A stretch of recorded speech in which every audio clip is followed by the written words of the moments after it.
Hi friends, మీకు ఈ video నచ్చితే లైక్ చేయండి, సబ్స్క్రైబ్ చేయండి. కావ్య ఫోన్కి ఛార్జింగ్ పెట్టేసి వంటగదిలో పని చూసుకోవడానికి వంటగదిలోకి వెళ్తూ ఉంటుంది.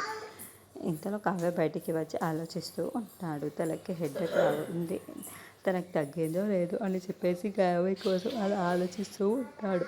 అక్కడున్న రాజ్ ఎలాగైనా సరే ఒకసారి ఫోన్ చేస్తే సరిపోతుంది కదా, అందుకు ఒకసారి ఫోన్ చేద్దామని చెప్పేసి గాథకి ఫోన్ చేస్తూ ఉంటాడు.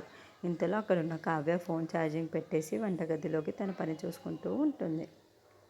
అది వినగానే అక్కడున్న అపర్ణదేవి, అమ్మ కావ్య నీకు ఫోన్ వస్తుందమ్మా అని చెప్పేసి వినగానే అక్కడున్న కావ్య అయితే ఒకసారి చూడండి అత్తయ్య ఎవరు చేస్తున్నారో ఏమో అని చెప్పేసి అంటూ ఉంటుంది. ఆ మాటలు వినగానే అక్కడున్న అపర్ణదేవి అయితే సరే నన్ను చూడమంటున్నావా అని చెప్పేసి అడుగుతూ ఉంటుంది. అవును అత్తయ్య, మిమ్మల్నే చూడమంటున్నాను, వెళ్ళి చూడండి ఎవరు చేస్తున్నారో ఏమో అని చెప్పేసి అంటూ ఉంటుంది. ఆ మాటలు వినగానే అక్కడున్న అపర్ణదేవి అయితే సరే అని చెప్పేసి ఆ ఫోన్ దగ్గరికి వెళ్తూ ఉంటుంది. ఇంతలో అక్కడున్న కావ్య అయితే ఏం ఆయనే చేస్తున్నారో ఏంటో, ఇప్పుడు కానీ అత్తయ్య చూస్తే ఏం జరుగుతుందో ఏంటో అని చెప్పేసి ఒక్కసారిగా షాక్ అయిపోతూ ఉంటుంది. గబగబా పరిగెత్తుకుంటూ వస్తూ ఉంటుంది.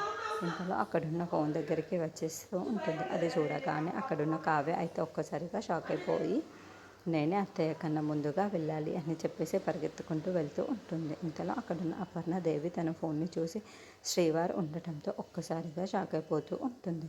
ఏంటి కావ్య ఫోన్లో శ్రీవారు అని ఉంది అని చెప్పేసి అనుకుంటూ ఒక్కసారిగా షాక్ అయిపోతూ ఉంటుంది. ఇంతలో అక్కడున్న కావ్య అయితే అత్తయ్య చూసేసిందో ఏమో అని చెప్పేసి చాలా కంగారు పడిపోతూ ఉంటుంది.